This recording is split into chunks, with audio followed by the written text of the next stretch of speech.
almost jumped directly into the hole, into the water. Is there still a shark going about?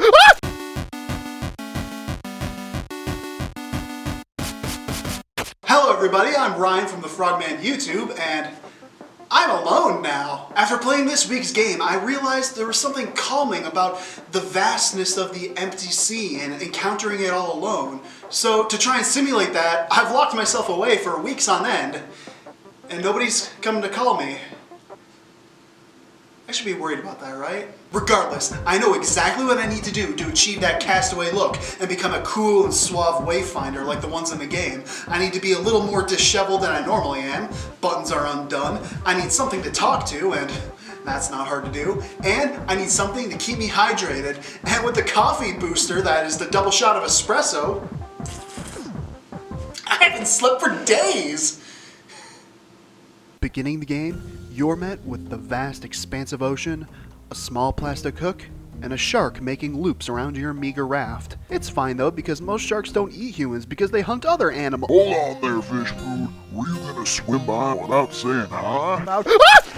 So with the threat established, it's up to you to find a way to make food and water. As you pick items out of the ocean using your handy hook, you'll find small portions of food and eventually find a way to purify water by boiling it. The creation of that fire is rather lampshaded, but you'll be struggling a lot with keeping yourself fed and drank. You'll probably not stop to ask that question.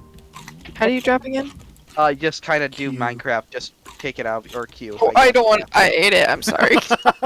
Raft does a very good job at keeping you needing things. Every time you'll always be saying to yourself that you need one thing, and it changes almost all the time depending on where you are. Starting out, you'll need a lot of resources just to keep yourself healthy. Then you'll need items to make collection nets, and then you're gonna need metal for all the good shit. But as you're getting all that good shit, you're still gonna need other food and water to keep yourself healthy.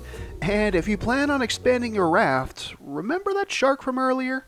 Shark attack! Shark attack! Shark attack! Shark! I'm putting down nets! Shark! Shark! Shark! Shark! Shark! Shark! Shark! Shark! Yeah, there are a lot of needs for the raft. You'll need weapons, collection, food and water, replacements for broken parts of the raft, farmlands, and eventually piping for various machines. And most of the mid to late game items require high level metal to obtain. You'll be needing lots of metal for permanent upgrades to the raft that change the way you go forward, like the radio and receivers that give you progression. But just because you have those things, don't expect to be done with metal, because items are about as durable as a tissue house in Florida. This wouldn't be an issue if the metals for high-level items weren't so difficult to obtain. You have to find metals in reefs, and it's incredibly rare to stumble upon islands without navigation. Not to mention, it's hard as heck to mine things because of stupid Bruce over here. And that's not mentioning trading and the recycler. If you go to islands that are marked green, you can find trading outposts, but more likely than not, you won't have the trash cubes to initiate the trades. To get the trash cubes, you will need a recycler, and this vampire of resources takes so much metal for how early you can get it. But to use it, you have to get a battery, which takes up loads of rare copper and metal. So hold on. Oh no, Shane. What? Look over here. Oh. I think you throw clams in it. No. It requires battery. That's so expensive to keep running. And you may think to yourself that using trash as currency would be great. And I thought so too. What you got to trade, little boy? 2 pizza boxes with 3 marinara cups inside. But what you don't realize is that you need a mountain of raw materials to get the trash cubes necessary for trading.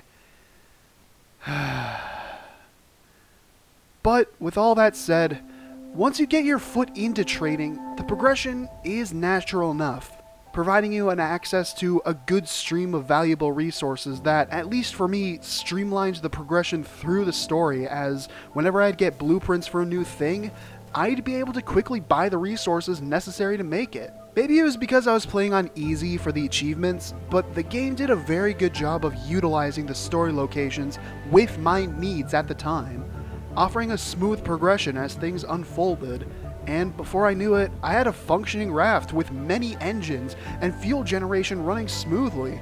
And it only took me a couple of hours, a few days. Yeah, this game is very sneaky with its gameplay time.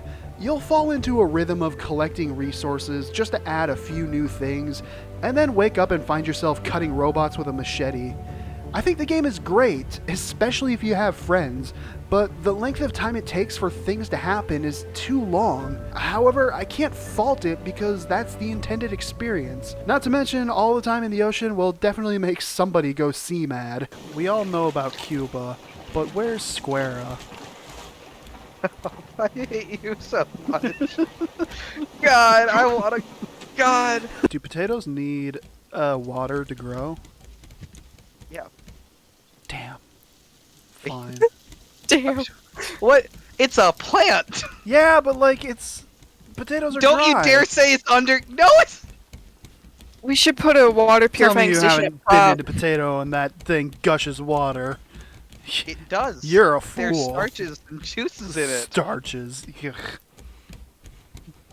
This man, I swear. Raft is a very calming experience. It's got a lot of good things going for it. The building is so unique to anything I've seen before. Every single item serves its purpose and has a very nice place in the aesthetic of the world. Some items are a bit on the brittle side, however a lot of those brittle items are things that you can just pick up out of the ocean, so it kind of balances out. I don't know entirely for sure about late game items, I presume those last longer, but at least the metal items, they don't feel substantial enough to make the jump quite yet, save for the damage boosts that they give. However, each time you are able to sustainably go into that next item tier, you find yourself progressing very naturally with the islands and the things that you get on those islands. Plus, with the completely superfluous decorations and painting, you'll find yourself endless ways to personalize your own stuff. It's a little hard to get used to, but one needs to be fine with a little bit of imperfection in the raft. You're constantly going to be juggling between expanding the raft and adding new features to it, and more likely than not, that shark is going to put a wrench in a lot of those plans. Just take it from me, I used to be somebody who got upset at a small thing going wrong, and I'm perfectly fine now.